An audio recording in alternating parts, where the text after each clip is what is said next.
El Señor esté con vosotros. Y con tu espíritu. Lectura del Santo Evangelio según San Lucas.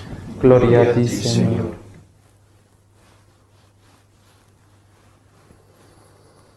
En aquel tiempo, la gente se agolpaba alrededor de Jesús para oír la palabra de Dios.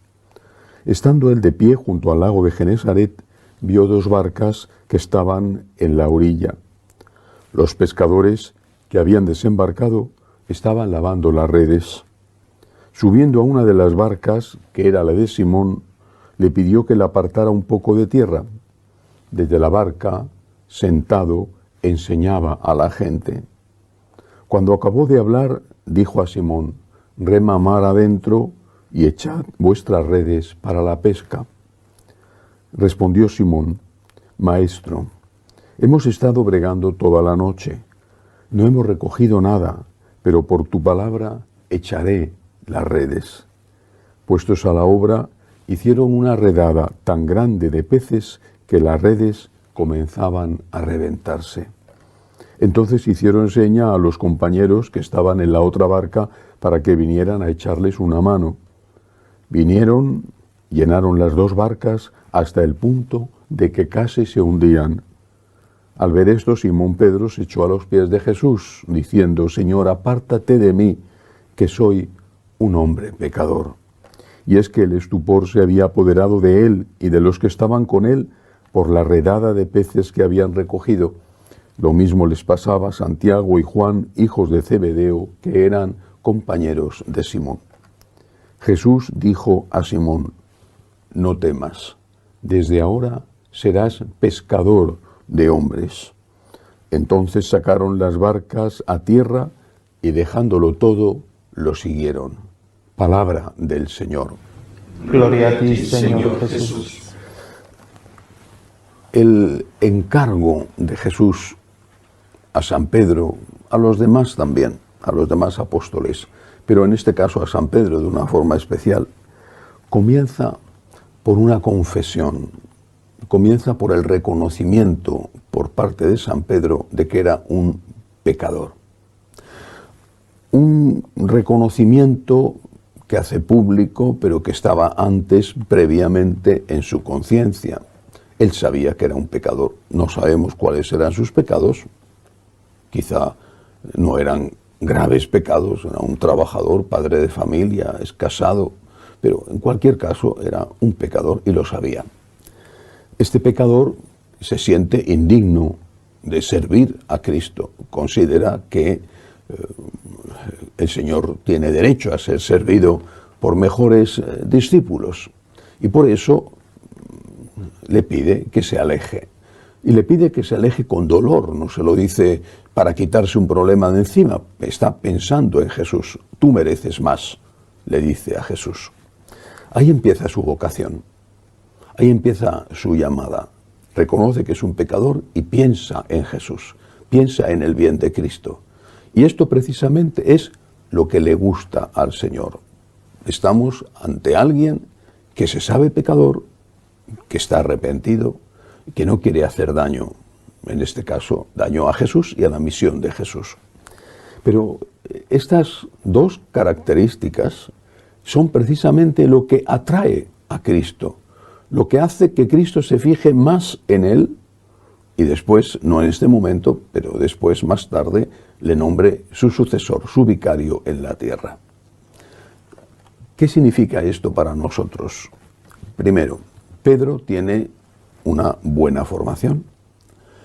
Previa al conocimiento de Cristo, es un judío y tiene una buena formación, un hombre sencillo, un pescador de Galilea, no es un rabino, un fariseo, hombre sencillo, un trabajador, pero tiene una buena formación. Le han enseñado, seguramente en su casa o en la sinagoga, le han enseñado a distinguir el bien del mal, según, por supuesto, la ley judía, los 10 mandamientos, pero tiene una buena formación.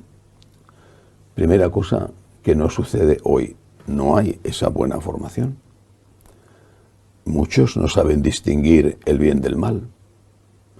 Y seguramente o posiblemente no es culpa de ellos, no se lo han enseñado. Al contrario, les han dicho, todo está bien, esto no es pecado, no pasa nada. ¿Cómo vas a pedir perdón si no sabes que tienes que pedir perdón? ¿Y cómo vas a cambiar si no sabes que tienes que cambiar? ¿Cómo vas a mejorar si ya te consideras perfecto? Por lo tanto, primera condición que tiene Pedro, tiene una buena formación y sabe que es un pecador. Segundo, tiene humildad. Soy un pecador, lo sé y lo digo, soy un pecador.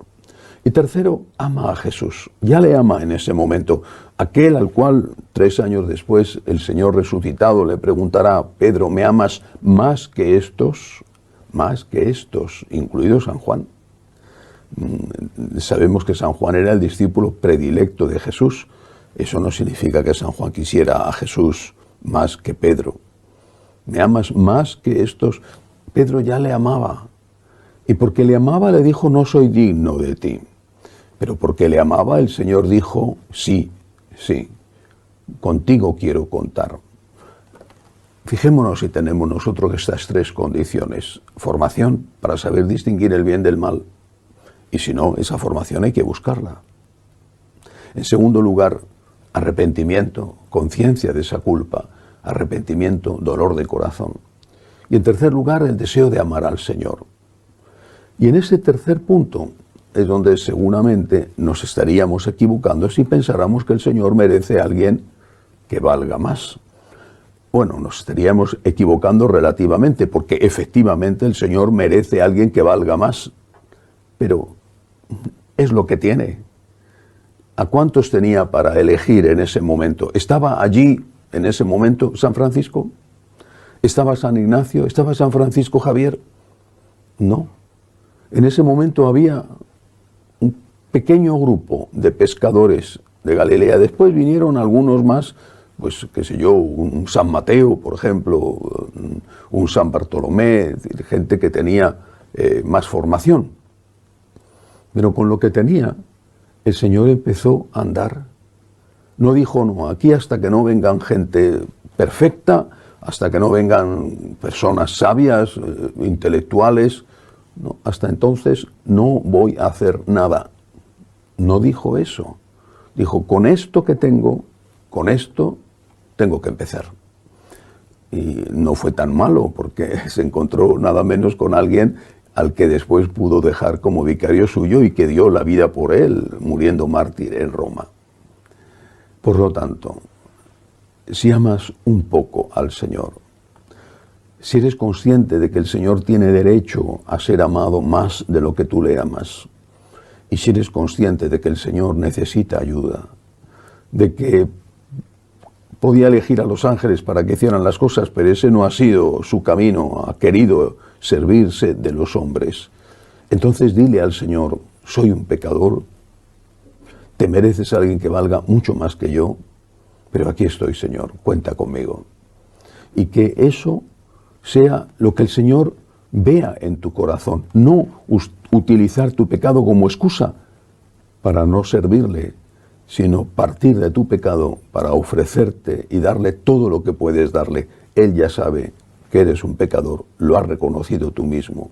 Él ya sabe cuáles son tus límites, lo sabe más de lo que lo sabes tú, y está dispuesto a contar contigo a pesar de que eres un pecador y a pesar de tus limitaciones.